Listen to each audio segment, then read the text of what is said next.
Todos encontraram 1 Tessalonicenses capítulo 4? Está escrito assim, verso 13: Não quero, porém, irmãos, que sejais ignorantes acerca dos que já dormem, para que não vos entristeçais como os demais que não têm esperança. Porque se cremos que Jesus morreu e ressuscitou, assim também aos que em Jesus dormem, Deus os tornará a trazer com ele. Dizemos-vos, pois, isto pela palavra do Senhor, que nós, os que ficarmos vivos para a vinda do Senhor, não precederemos os que dormem. Porque o mesmo Senhor descerá do céu com alarido, e com voz de arcanjo e com a trombeta de Deus, e os que morreram em Cristo ressuscitarão primeiro. Depois nós, os que ficarmos vivos, seremos arrebatados juntamente com eles nas nuvens, a encontrar o Senhor nos ares, e assim estaremos sempre com o Senhor. Portanto, consolai-vos uns aos outros com estas palavras. Irmão, na semana passada a gente falou aqui sobre a morte, qual o destino dos mortos, para onde eles vão, aonde eles estão, em que situação eles estão, e nós vimos tudo isso. E aí nós vimos que a alma dos mortos estão conscientes. Infelizmente muitos estão no inferno em tormento, graças a Deus outros estão no paraíso em gozo de glória. Mas nós deixamos claro que o lugar que eles foram, para onde eles estão, não é o local definitivo. Eles ainda vão sair de lá para ir para o local definitivo. E como é que eles vão sair de lá? Eles vão sair de lá, amados, através da ressurreição. É isso que nós vamos falar aqui esta noite.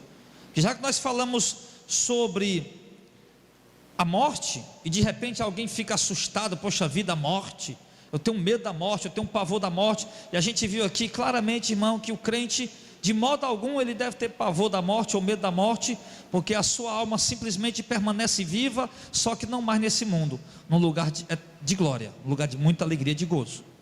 Agora sim, os ímpios, os pecadores, que não temem a Deus, que não conhecem a Deus, devem de fato estar preocupados, porque o destino deles é um destino eterno, triste, de tormento e de sofrimento.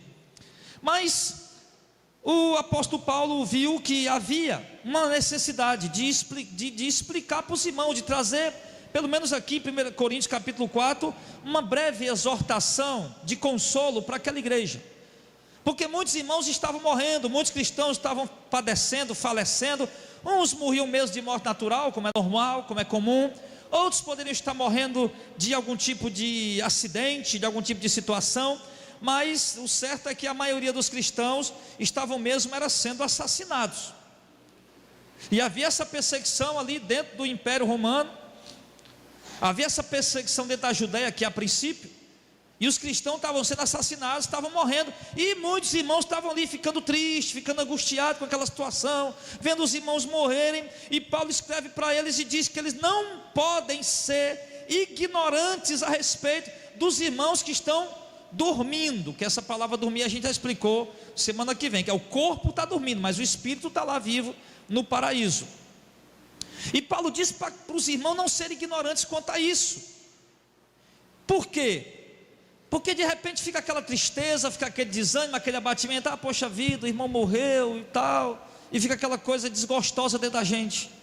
Mas aí Paulo, ele traz a mensagem de esperança, mostrando que como Cristo morreu e ressuscitou, assim também os que morreram sendo de Cristo, ressuscitarão com o Senhor Jesus, quando Ele vier buscar a sua igreja. Ressuscitarão, aliás, na vinda do Senhor Jesus. Então preste bem atenção.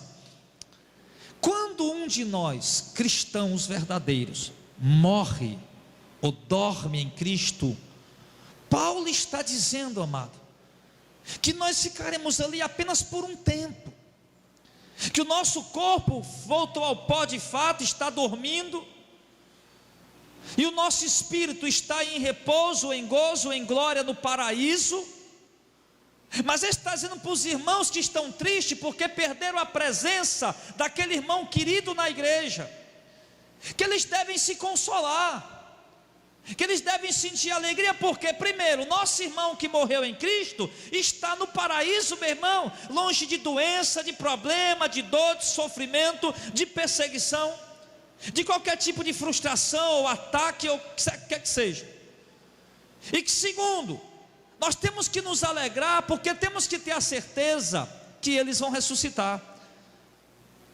E eles vão ressuscitar para que nós juntos, nós que estivermos vivos para a vinda do Senhor, junto com eles ressuscitados, possamos subir no arrebatamento, a encontrar o Senhor nos ares, como Paulo diz aqui no versículo de número 16, encontrar o Senhor nos ares, no versículo 17, e assim estar para sempre com o Senhor.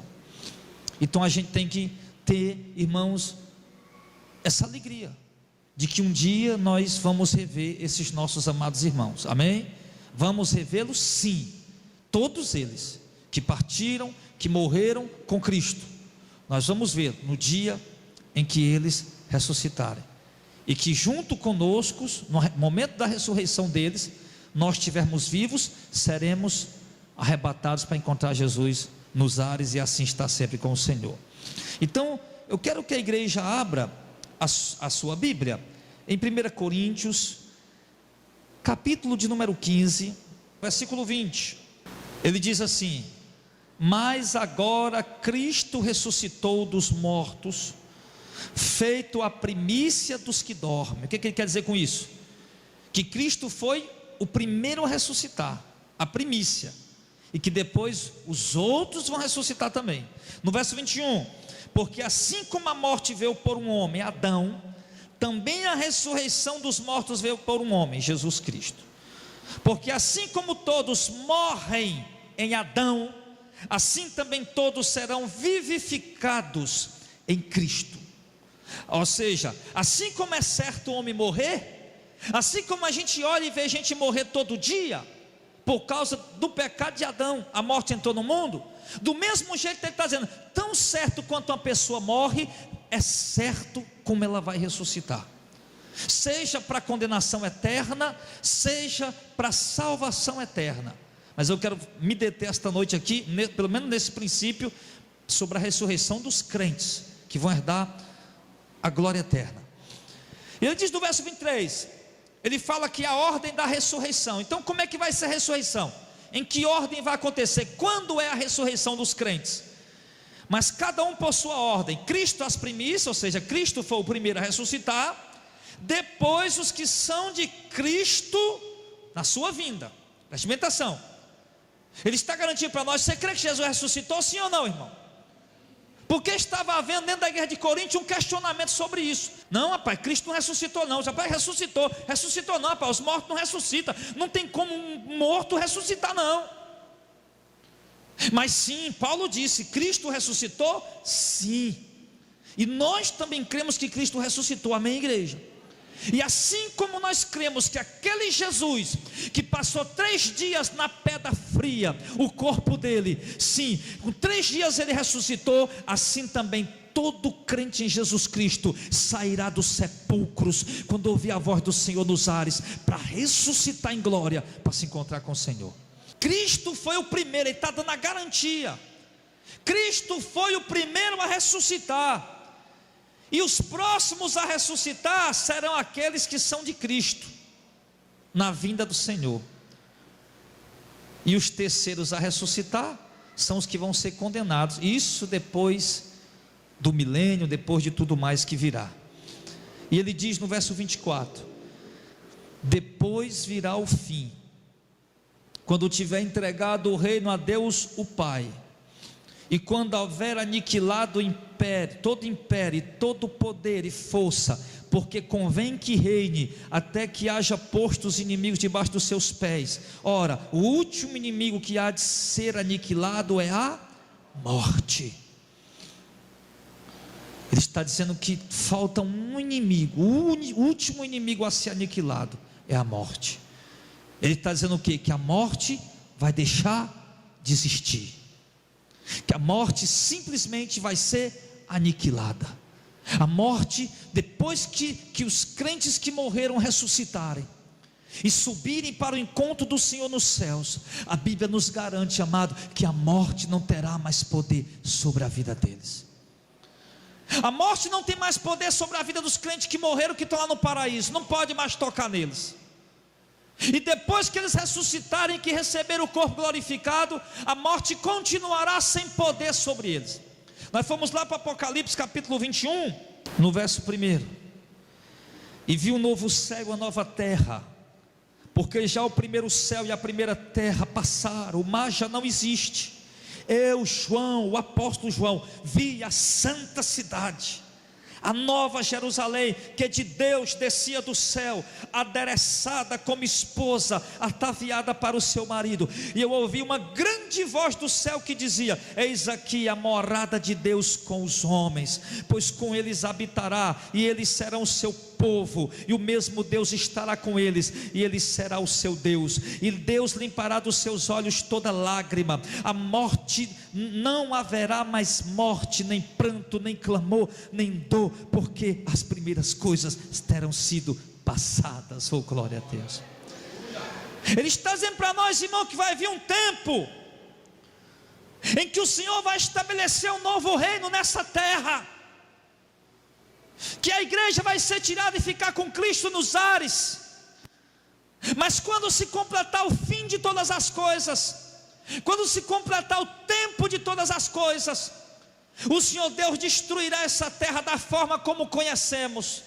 E a Bíblia mostra claramente que o Senhor criará um novo céu e uma nova terra, onde habita a justiça. É por isso, meu irmão, que eu compreendo que a sociedade tem que se degradar cada vez mais, que a violência tem que aumentar cada vez mais, que a desonestidade, a corrupção dos governos cada vez mais aumentando e cada vez mais assustadora.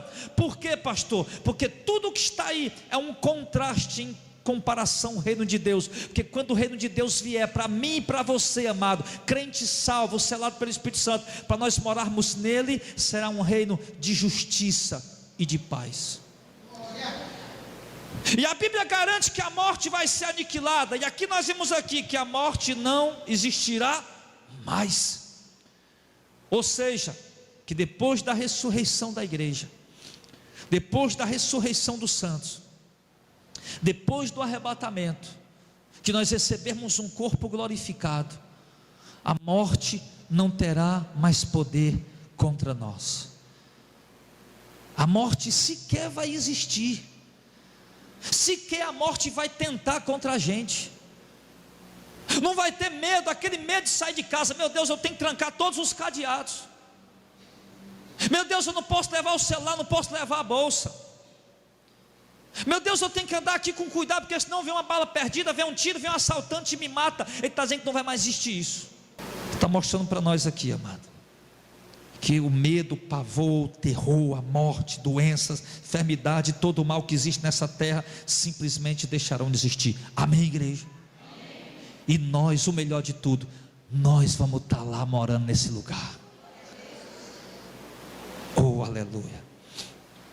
Então a morte vai ser aniquilada. Voltando para 1 Coríntios 15. O Espírito de Deus está consolando você, a palavra genuína está confortando você, porque essa palavra é uma palavra de alerta, de consolo e conforto para a santa igreja de Cristo, para a santa noiva do Cordeiro. E ele diz, agora ele vai dizer, no verso 35 diante: mas alguém dirá, como ressuscitarão os mortos? Com que corpo eles virão? Sim, aí surge essa pergunta: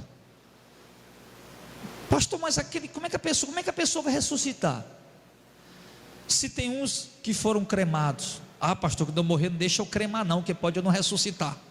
Tem gente que tem medo de ser cremado e acha que não vai ressuscitar se for cremado o corpo.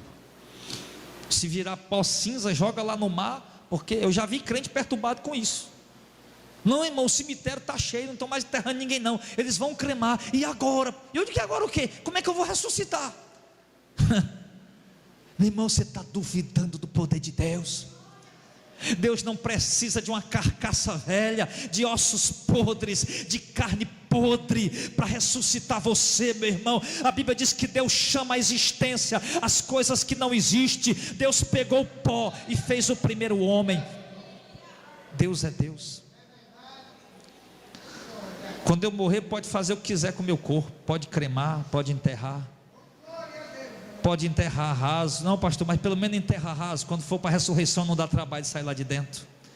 Se a cova for funda demais, como é que o corpo vai sair para ressuscitar? Meu irmão, não limita a grandeza de Deus, irmão. O texto, alguém perguntou como é que os mortos vão ressuscitar, com que tipo de corpo eles vão vir? Aí Paulo vai e diz no verso 36, insensato, o que tu semeia não é vivificado se primeiro não morrer? Ou seja, o pé de milho que eu estou semeando, aliás, que eu estou colhendo, ele só é semeado depois que ele morre. Aquele milho, para ele criar, aquele grãozinho de milho, para ele criar aquela forma, dessa altura aqui mais ou menos, verdinha, com aqueles pendões, com aquela espiga, para poder chegar àquela forma, foi preciso primeiro o grão que foi plantado morrer. E olha aqui, quando aquele grão foi plantado e morreu, surgiu uma figura muito mais bela e mais bonita. Aí ele continua dizendo,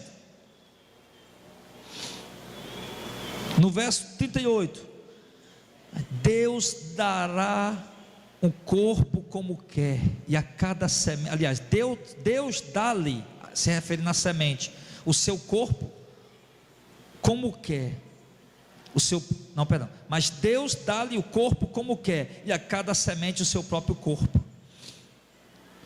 Você vê que a semente do milho tem um tipo de corpo, que ele morre e cresce o pé do milho, é um tipo de corpo. O feijão, você planta, o grãozinho morre, já é outro tipo de corpo que nasce. Cada tipo de semente de grão tem um corpo próprio que Deus dá como quer. Aí ele vai explicar, verso 39, algo que todo mundo sabe: nem toda carne é a mesma. Um é a carne dos homens, e carne de gente é uma coisa. Outra é a carne dos animais, vai comer a carne de um carneiro, de um cabrito, de uma ovelha, é diferente. Outra é a carne dos peixes, não é verdade? É diferente. Outra é a carne das aves, não é ou não é? Você pega um pedaço de corpo humano, bota ali, de braço de gente, né, cortado, um pedaço de carne de boi, um pedaço de ave e um pedaço de peixe, você vai ver que cada carne é diferente, porque Deus deu a cada um como Ele quis. Aí ele vai e fala, e há corpos celestes, se referindo agora aos astros no céu, estrelas, sol, lua, e há corpos terrestres.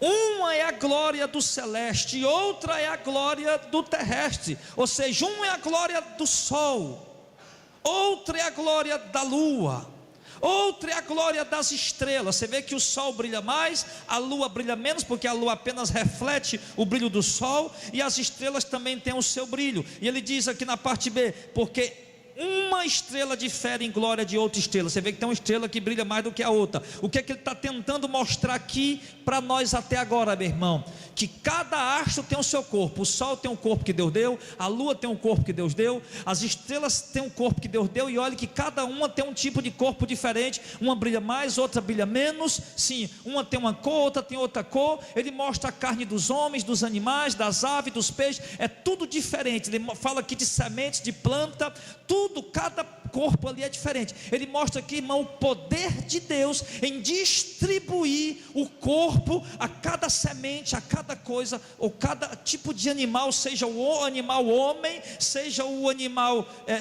o peixe, o animal ave, ou o animal terrestre. Deus tem um poder de dar o corpo a cada um como Ele quer. Ele já mostrou, Deus já mostrou aqui a diferença que Ele dá a cada um. Ele está mostrando aqui, irmão, a diversidade, a diferença, o poder que Deus tem para dar um corpo como Ele quer. Quando Deus estava na criação, peraí, aos homens eu vou dar esse tipo de carne, está aqui, a carne do homem é essa. Já aos animais eu vou dar um tipo diferente, um pouco diferente do homem. Já as aves do céu também, eu vou dar outro tipo de carne. Os peixes do mar, das águas, eu vou dar outro tipo de carne também. Ele está mostrando isso, que Deus foi dando conforme a vontade dEle, amém? Conforme a soberania e a vontade dEle. Aí, no verso 42, ele diz assim: assim também a ressurreição dos mortos. Agora ele volta para a ressurreição de novo. Já mostrou o poder de Deus em dar o corpo a cada um como ele quer. Agora ele diz, assim também a ressurreição do corpo, dos mortos aliás. Semeia-se um corpo em corrupção, que é esse corpo aqui que morre, ressuscita em incorrupção. Ou seja, morre um corpo que é fraco, que adoece, que envelhece, que quebra, que se rasga, que se arranha, sim, que é debilitado, que se cansa, e ressuscita um corpo em incorrupção, ou seja, que não se rasga, que não envelhece, sim. Verso 43, semeia-se um corpo, que é esse nosso aqui hoje, em ignominia, vergonha, fraqueza, e ressuscita em glória. Semeia-se em fraqueza e ressuscita-se em vigor. Oh, glória a Deus, irmão. Cada versículo desse é tremendo, meu irmão. Planta-se o nosso corpo velho, meu irmão, morre em ignominia, porque ele é fraco, e ele ressuscita em glória. Ressuscitará em glória. Semeia-se em fraqueza, ressuscitará em vigor. O homem, por mais vigoroso que seja o homem, ele é fraco. Ele cansa, ele tem suas deficiências, ele tem suas necessidades, mas o corpo que Deus vai dar a nós na ressurreição, aos crentes que morreram, se eu morrer, a qualquer um que morrer, que já está morto, o crente, o corpo que Deus vai dar, ele diz que é um corpo que não se corrompe, ou seja, que não envelhece, que não se rasga, que não se quebra, é um corpo que em glória, e é um corpo em vigor, um corpo que não tem mais privações, que não tem mais necessidades. Esse corpo, ele fala no verso 44, semeia-se um corpo animal, que é esse corpo aqui, ó. Esse corpo aqui é o corpo animal que ele se refere, e ressuscitará um corpo espiritual. Não é que é um espiritual, como posso dizer,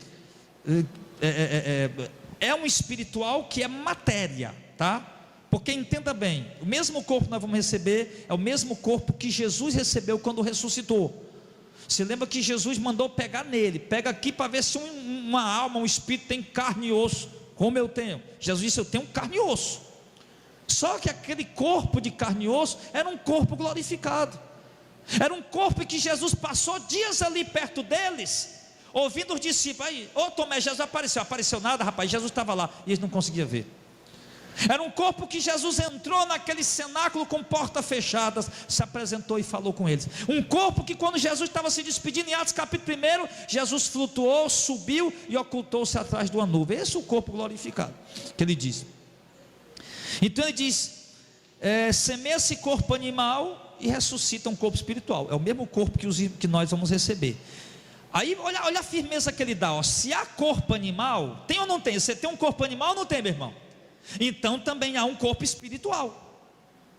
Se os irmãos que morreram porque tinham um corpo animal, então com toda certeza eles ressuscitarão, porque eles têm também um corpo espiritual. No verso de número 45, assim está escrito também: o primeiro homem, Adão, foi feito alma vivente. O último Adão, espírito vivificante, que é Jesus. O último Adão é Jesus. Mas não é primeiro o espiritual, senão o animal, depois o espiritual. Ou seja, primeiro eu tenho um corpo animal, para depois ter um corpo espiritual. 49. Assim como trouxemos a imagem do terreno de Adão, não trouxemos? Adão foi feito do pó, do barro. Assim nós trouxemos a imagem de Adão. Ainda estamos com a imagem de Adão. Assim traremos também a imagem do celestial, que é a imagem de Cristo. E no verso de número 49, bem aí, só um instante. Então o que ele está mostrando para nós, amado? Ele está tirando aqui, amados, está tirando a dúvida sobre a questão da ressurreição. Você tinha dúvida sobre isso? Você tinha algum questionamento sobre isso? Meu Deus, havia um grupo de religiosos nos tempos de Jesus, chamado os saduceus. Era um grupo, irmãos, radical, que procurava cumprir a lei de Moisés, mas eles eram diferentes dos fariseus, porque os fariseus também eram um grupo radical, mas os fariseus, eles procuravam cumprir a lei de Moisés, como os saduceus. A diferença qual era? Uma das diferenças, que os fariseus acreditavam na ressurreição e os saduceus não acreditavam na ressurreição. Porque de fato, meus amados, para muitos é um absurdo esse negócio de um morto ressuscitar. É um absurdo esse negócio de alguém que morreu voltar a viver. E o texto mostra para nós claramente que vão voltar sim a viver. E outra coisa, não precisa do corpo velho. Deus vai dar o corpo como Ele quer. Um corpo espiritual. É isso que Ele está dizendo. Então, os irmãos que morreram, ou os irmãos que vão morrer, eles vão ressuscitar com um corpo espiritual. Com um corpo espiritual. Deus vai dar esse corpo a cada um conforme a vontade dEle. Observe que quando Jesus ressuscitou, Ele ainda ressuscitou na aparência que Ele tinha antes. Mas quando Jesus subiu ao céu, que João vê Ele lá no céu, como é que João vê Jesus? No capítulo 1 de Apocalipse, ele disse: eu ouvi uma voz de trás de mim como o barulho de muitas águas. Eu olhei para ver quem falava comigo. Eu vi um homem com vestes compridas e brancas. Os pés dele brilhavam como latão reluzente, refinado na fornalha. O sol dele brilhava igual o sol meio-dia, e os olhos dele eram como chama de fogo. E eu olhei para ele e eu não consegui ficar de pé, e eu caí com tanta glória que eu vi nele. Observa que a aparência que João vê Jesus agora é uma aparência completamente glorificada e diferente. E a Bíblia está garantindo para nós, igreja, dizendo: irmão, não tenha medo de morrer. Deus lhe dará um corpo glorificado na ressurreição. E não se console em relação aos irmãos que morreram ou que vierem a morrer. A gente sente a dor da separação, sente, é normal. A gente sente a tristeza de ter perdido uma pessoa que a gente ama, sente, é normal. A gente chora, mas se consola, porque Ele vai ressuscitar. E não mais doente, não mais enfermo, não mais com dores, mas agora glorificado. Este corpo velho que você tem aí também vai ser glorificado. Agora Paulo fala algo interessante, irmão. Está entendendo até aí? Amém, pessoal? Agora Paulo fala algo interessante a partir do versículo 50. Ele diz assim: e agora digo isto, irmãos, que carne e sangue não podem entrar ao reino de Deus, nem a corrupção herdar a incorrupção. Para só um minuto, por gentileza. O que Paulo está dizendo? Irmãos, com esse corpo que você está aí, você não pode entrar no reino de Deus. É isso que Paulo está falando. Esse corpo de carne e sangue não pode entrar lá na glória. Esse corpo fraco, corruptível, não pode herdar a incorrupção. Então vai ser preciso acontecer alguma coisa para que você possa entrar lá. Você quer entrar lá, não quer? Vocês querem o momento que Jesus venha nas nuvens? Você quer o momento que os céus se abrirão? Você quer o momento em que Jesus e os anjos estarão lá esperando por nós para as bodas do Cordeiro e aquela festa maravilhosa que nós vamos estar lá com o Senhor, onde estarão cantando cânticos e louvor ao nosso Deus, e nós vamos estar na presença de Deus adorando Ele, como diz Apocalipse, se eu não me engano, capítulo 6, capítulo 7. E nós vamos estar lá, queremos estar lá, mas não pode, irmão, com esse corpo. Não está a condição de nós herdarmos a glória eterna com esse corpo de carne, com carne e sangue, com esse corpo corruptível. Então é preciso que aconteça algo. O que tem que acontecer? No verso 11, ou verso 51: aqui vos digo um mistério, na verdade nem todos morreremos, mas todos seremos transformados. Presta atenção. Paulo está dizendo, para entrar no céu, para ir morar lá, tudo bem, nossos irmãos morreram, mas aqui já está mostrando até agora que eles vão ressuscitar. Mas nem todos nós é obrigado a morrer para poder morar no céu. Não pode entrar com esse corpo, não. Mas não é obrigado a morrer. Então, pastor, você não pode entrar com esse corpo e não é obrigado a morrer, então como é que vai ser? Ele explica. Na verdade, nem todos dormiremos, mas todos seremos transformados. Ele diz que nós seremos transformados. Ou seja, esse corpo vai ser transformado num corpo novo. Ele diz no verso 52: no momento, num abrir e fechar de olhos, ante a última trombeta, porque a trombeta soará, os mortos ressuscitarão incorruptíveis, e nós seremos transformados. Amém. Como é que nós vamos entrar no céu se nós precisamos de um corpo novo para entrar lá? Não pode entrar com esse corpo. E Paulo está dizendo que não precisa todo mundo morrer. Como é que vai ser isso? Ele disse aqui: nós vamos ter que ser transformados. E ele diz que isso vai acontecer irmão, a transformação do corpo acontece, irmão, em fração de segundo. Ele está dizendo aqui, em fração de segundo, ó, seu corpo é transformado. Chegou a hora de Jesus arrebatar a igreja. Jesus está lá nas nuvens para arrebatar a igreja.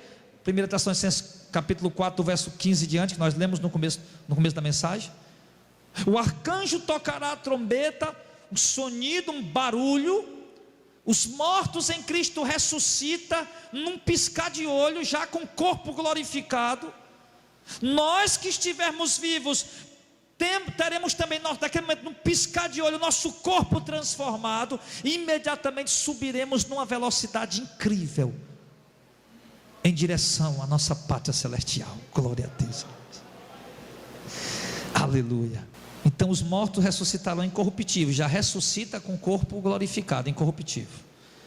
E nós que estivermos vivos em seguida somos transformados. Por quê? Por que isso, pastor? Por que não pode entrar lá com esse corpo dessa forma? Verso 53: porque convém que isso que é corruptível se revista da incorruptibilidade, e isso que é mortal se revista da imortalidade. Ele diz que é preciso, é necessário. Deus determinou para que fosse dessa maneira. Ou você quer ir para lá para morrer de novo algum dia? Ou você quer ir para lá para ficar com medo da morte? Não, então por isso Deus fez com que fosse dessa maneira. Olha o plano de Deus como é perfeito. Olha a obra de Deus como é extraordinária. Ele vai aniquilar a morte, Ele vai destruir a morte. Lá para onde a gente vai, a morte não tem mais poder, não tem mais ação.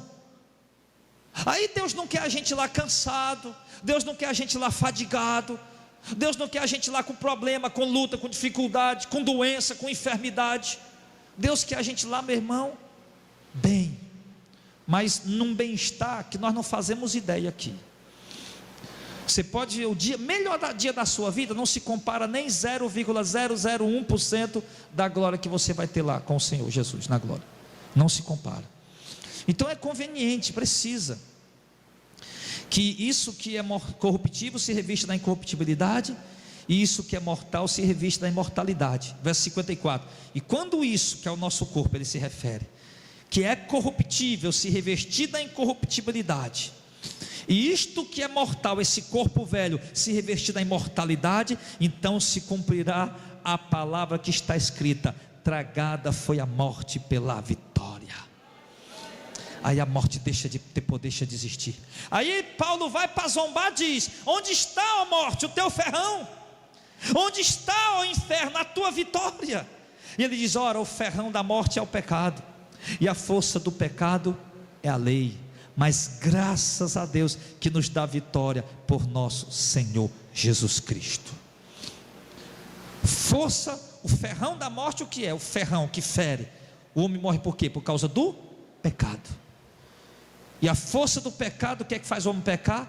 É a lei. Mas graças a Deus que agora Deus nos dá vitória por intermédio de Jesus Cristo. A lei que mata não tem mais poder sobre a minha vida. A lei da morte, das trevas não tem mais poder sobre mim, porque Jesus Cristo veio para me salvar dessa maldição, dessa lei. Jesus Cristo veio para me resgatar da morte eterna. Jesus Cristo veio e pagou o preço e me comprou, derramando o seu sangue na cruz do Calvário, e me selou com o Espírito Santo, e agora nós pertencemos a Ele.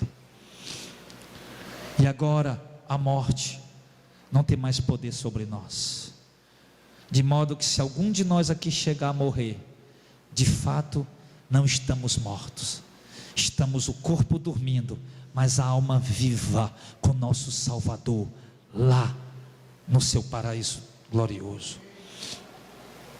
Então, meu amado, a morte vai ser aniquilada, vai ser destruída, e graças a Deus que Ele dá vitória a nós, não por nossos esforços, não pelo cumprimento da lei, não por boas obras que tenhamos praticado, mas Deus nos dá vitória a nós por intermédio de Jesus Cristo. E o que é que quer dizer com isso? Se Deus me dá vitória, não é pelos meus esforços. Se Deus me dá vitória, não é pelas minhas boas obras. Se Deus me dá vitória, é por nosso Senhor Jesus Cristo. Então, abra o seu coração para Jesus. Entregue a sua vida a Jesus, para que você possa ter essa vitória. Se arrependa do seu pecado, se humilhe na presença de Deus, reconheça que você é um pecador, reconheça que tudo que você fez agora desagradou a Deus, reconheça que tudo que você tem feito, como você tem vivido, como você tem andado, tem desagradado a Deus. E pare de buscar essa justificação por intermédio de esforços próprios. Pare de pensar que você vai ser visto por Deus como um bonzinho, porque você está fazendo boas obras. Jamais, meu irmão, o texto acabou de falar isso. É apenas por intermédio de Jesus Cristo. Ou você entrega a sua vida a Jesus, guarda a palavra dele, e ele te justifica e te salva. Ou então, meu irmão, com boas obras, com esforço, ainda assim você não vai conseguir ser salvo. E Paulo faz um apelo aos irmãos, no último versículo desse capítulo, versículo 58. Portanto, meus amados irmãos, sejam firmes e constantes, sempre abundantes na obra do Senhor, sabendo que o vosso trabalho no Senhor não é vão. Amém. Ou seja, então, meus irmãos, se mesmo morrendo nós vamos ressuscitar, e ressuscitar em glória, e se estivermos vivos quando Jesus vier buscar a sua igreja, ainda assim nós subiremos junto com os mortos que ressuscitaram, recebendo um corpo glorificado, que será transformado numa fração de segundo, que nós não vamos nem perceber, vai ser tão rápido, meu Deus, o corpo já está lá glorificado, e a gente vai olhar um para o outro e vai ver a glória que Deus vai dar a cada um de nós. Eu olhando para o seu corpo, você olhando para o meu corpo, a gente de vestes brancas, resplandecentes, as rugas, as manchas, o semblante cansado, frustrado, decepcionado, abatido, não existe mais, cada um olhando para o rosto do outro e vendo uma glória tremenda,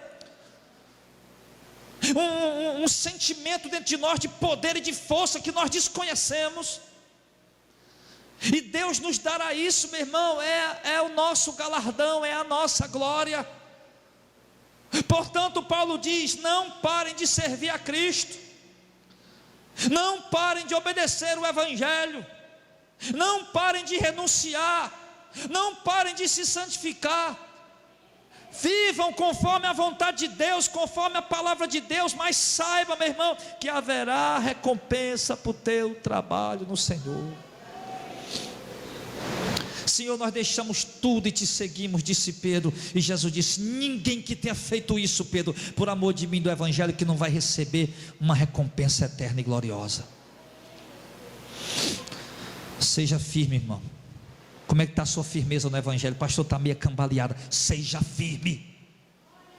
Deus nos trouxe aqui para restaurar essa esperança em nós. Os mortos vão ressuscitar sim. Quem não quer acreditar, que não acredita, mas vão ressuscitar. E vão ressuscitar em glória, vão sim. E nós que estivermos vivos no dia que Jesus voltar, vamos ter o corpo transformado, igual o corpo dos mortos que foram transformados e glorificados. Mas como está a sua firmeza na caminhada? Pastor, tem um estado meio cambaleando. Pastor, tem um dado assim, pastor, meu no mundo e meu na igreja. Pastor, eu tenho estado em pecado, os irmãos não sabem, minha mulher não sabe, meu marido não sabe, as pessoas não sabem, mas eu tenho andado em pecado. Meu irmão, seja firme. Deus está te chamando a arrependimento hoje. Deus está te anunciando a graça dEle, o favor dEle, o amor dEle, que Ele vai dar isso tudo a gente de graça. Ele já pagou o preço por isso. Apenas nós temos que ser firmes. E Ele quem vai dar força para a gente ser firme. Firme e constante. Constante é o quê? É quem não para. É algo que é contínuo, ininterrupto. É assim que temos que ser na nossa caminhada. Amém, pessoal? Tem que ser primeiro o quê? Firme. Firme é o quê? É ser fiel. É ser obediente. E constante é não interromper essa fidelidade. É não parar de ser fiel e obediente. Então volta a obedecer o Senhor. Te conserta com Ele. Conserta a tua vida com Deus. Aquele espírito de rebeldia que você deixou entrar no teu coração, bota ele para fora em nome de Jesus. Aquelas setas malignas que veio na tua mente, aqueles pensamentos pervertidos, malignos, perversos, que não vale a pena seguir a Cristo, não vale a pena estar na igreja, que bom é lá fora, que bom é lá no mundo. Jogue isso para fora. E ele diz mais: e seja abundante. Abundante quer dizer, obedeça a Deus muito, nunca se canse, sobrando, como diz, né? Abundante, muito, grande quantidade. Ou seja, sempre. E por quê? Sabendo que o vosso trabalho não é vão no Senhor. Eu quero finalizar essa mensagem abrindo em Apocalipse, capítulo 21, verso 9. E veio um dos 7 anjos, que tinham as 7 taças cheias das últimas 7 pragas, falou comigo dizendo: vem, eu te mostrarei a esposa, a mulher do Cordeiro. E levou-me em espírito a um grande e alto monte, e mostrou-me a grande cidade, a santa Jerusalém, que de Deus descia do céu, e tinha a glória de Deus. A sua luz era semelhante à pedra preciosíssima, como a pedra de jaspe, como cristal resplandecente. E tinha um grande e alto muro, com 12 portas, e nas portas 12 anjos, e nomes escritos sobre elas, que são os nomes das 12 tribos de Israel. Da banda do nascente tinha 3 portas, da banda do norte tinham 3 portas, da banda do sul tinha mais 3 portas, e da banda do poente tinha mais 3 portas. Muro da cidade tinha 12 fundamentos, e neles os nomes dos 12 apóstolos do Cordeiro. Aquele que estava comigo tinha uma vara de ouro para medir a cidade, as suas portas e o seu muro. E a cidade estava situada em quadrado, e o seu comprimento era igual à sua altura e à sua largura. E mediu a cidade com a cana, com a vara, até 2.200 quilômetros. E o seu comprimento e a sua largura e a sua altura eram iguais. E mediu o seu muro de 64 metros de espessura, medida de homem, que é a medida de anjo. E a fábrica do seu muro, ou seja, o material com o qual é fabricado o seu muro, era de jaspe. E a cidade de ouro puro, semelhante ao vidro puro. E os fundamentos da cidade, os alicerces do muro, aliás, estavam adornados de toda a pedra preciosa. O primeiro era jaspe, fundamento, alicerce. O segundo era de safira, o terceiro de calcedônio, o quarto de esmeralda, o quinto de sardônico, o sexto de sárdio, o sétimo de crisólito, o oitavo de berilo, o nono de topázio, o 10º de crisópas, o 10º de jacinto e o 10º de ametista. E as 12 portas eram 12 pérolas. Cada uma das portas era uma pérola. E a praça da cidade de ouro puro, como vidro transparente. É gloriosa ou não é essa cidade, irmão? Meu Deus. Pastor, eu comprei uma casa nova, é muito bonita minha casa, muito chique, estou doido para mudar para lá. Mas e essa casa aqui? Essa cidade aqui, irmão, Deus preparou para nós. Não há beleza nenhuma nesse mundo que se compare. Outro dia eu ouvi na internet um rico aí no céu: nós vamos pisar em cima de ouro. As praças lá do céu são de ouro, as ruas de ouro, meu Deus. E as portas gigantes, 12 portas, cada porta uma única pérola. Imagina o tamanho dessa pérola, irmão. E ele diz nela, verso 22: nela eu não vi templo, porque o seu templo é o Senhor, Deus Todo-Poderoso, e o Cordeiro. E a cidade não necessita de sol, eita menino, nem de lua, para que nela resplandeça, porque a glória de Deus a tem alumiado, e o Cordeiro é a sua lâmpada. E as nações andarão à sua luz, a luz do Cordeiro, ou da cidade, né, que brilha, luz de Deus. E os reis da terra trarão para ela a sua glória e honra, e as suas portas não se fecharão de dia, porque ali não existirá noite, não haverá noite. Ninguém cansa, para que dormir? E a ela trarão a glória e a honra das nações, e não entrará nela coisa alguma que contamine e cometa abominação e mentira, mas só aqueles que estão escritos no livro da vida do Cordeiro. Capítulo 22. E mostrou-me o rio puro da água da vida, claro como cristal, que procedia do trono de Deus e do Cordeiro, a nascente dele. No meio da sua praça, de um e de outro lado do rio, estava a árvore da vida, que produz 12 frutos, dando o seu fruto de mês em mês. E as folhas das árvores são para a saúde das nações. Ali nunca mais haverá maldição contra alguém. Nela estará o trono de Deus e do Cordeiro. Olha o melhor: e os seus servos o servirão, e verão o seu rosto, e na sua testa estará o seu nome. Os seus servos o servirão, e verão o seu rosto. Nós vamos ver o rosto dele, irmão.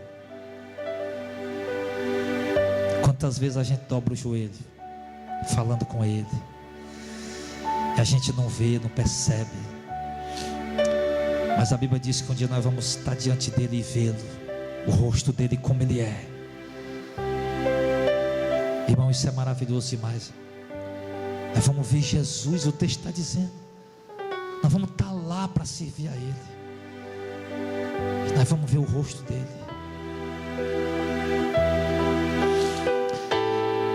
E ali não haverá mais noite. Verso 5. E não necessitarão de lâmpadas, nem da luz do sol, porque o Senhor Deus os alumia, e reinarão para todo o sempre. Reinarão para quando, irmão? Por toda a eternidade, pelos séculos dos séculos. Daniel, quando viu o reino de Cristo, ele se alegrou, e foi revelado a ele, e disse: é o único reino que não pode ser quebrado, que não terá fim. E aqueles que viverem e reinarem com Cristo viverão por toda a eternidade reinando com ele. Amados, esta é a promessa que ele nos fez, a vida eterna. A vida eterna.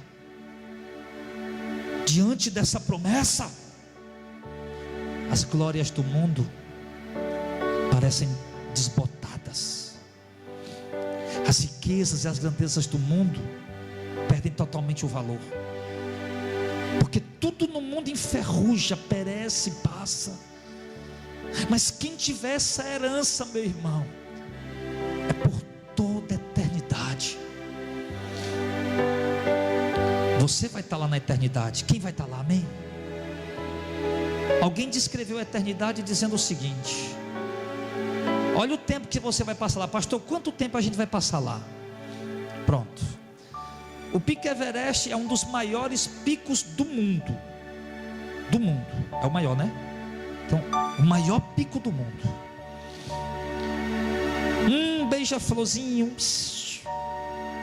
a cada 1 milhão de anos, ele vier até o Pico Everest, dá uma bicada, aí vai embora. Daqui 1 milhão de anos ele volta de novo, dá uma bicada. Não tenha dúvida não, que um dia vai chegar que vai acabar. Parece impossível, mas acaba. Quando tiver acabado, passou 1 hora na eternidade. Vai fazer 1 hora que você está lá com Jesus na glória, porque não tem fim, é para todo sempre. Esse culto tão bom, a gente está aqui, irmão, louvando a Deus, ouvindo a palavra de Deus, mas já está chegando o fim. A gente daqui a pouco vai para casa. Tão bom quando você chega a hora do almoço em casa com a família, quando você pode estar com a família em casa, e a esposa prepara aquele almoço, e todo mundo senta, os filhos, a esposa, o marido, coloca aquela comida, todo mundo senta para conversar, comer, aquela alegria. Aquilo ali passa. Você sai com um amigo para ir num churrasco, um passeio, final de semana com a família, é tão bom.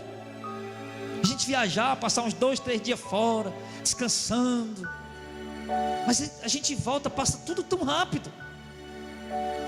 Mas aqui não, ó.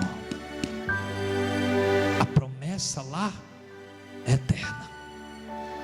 Nós vamos ver Jesus todo dia. Ele vai mostrar coisas novas para nós todo dia. Nós nunca mais vamos saber o que é angústia, tristeza, traição. Nós nunca vamos saber o que é dor, doença, enfermidade, medo. Essa é a nossa recompensa, a nossa herança, que Deus nos deu de graça. Ele deu de graça. Jesus morreu para nos dar isso. Você quer isso, irmão?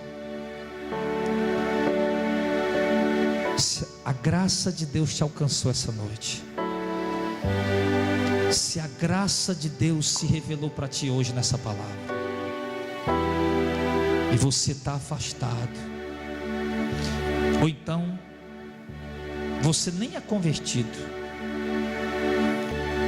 mas de repente hoje você quer renovar essa aliança com o Senhor, a graça de Deus te encheu, te alegrou com essa esperança, e você sentiu a alegria, o desejo de se voltar para Jesus, porque Ele te alcançou, porque Ele se revelou para ti.